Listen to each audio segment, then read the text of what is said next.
Hello, I'm Clemency Burton-Hill and I'm the author of Year of Wunder, classical music for every day.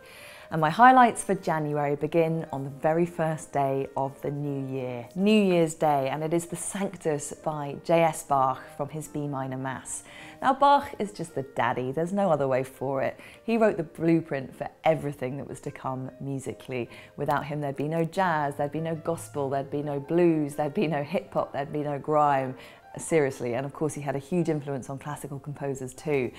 His music is sometimes described as quite mathematical, and because he's some old German guy that we see in pictures, I think you can sometimes feel it's maybe a bit remote, but when you actually listen to it, it's so emotional.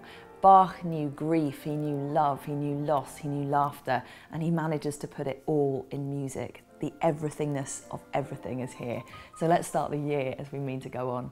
My next highlight for January comes on the 26th of the month, and it's by a really cool Australian composer called Elena Katz-Chernin. And this is called Unsent Love Letters, and it's her homage to the French early 20th century composer Erik Satie, who was a real eccentric, and after he died, his friends finally broke into his apartment and they discovered all sorts of unexpected things, and velvet suits and millions of umbrellas and 2 pianos stacked on top of each other, but stacks and stacks and stacks of these unsent love letters that he'd written to his muse but never actually sent. And I love how Elena Katz-Chernin takes that idea and runs with it herself.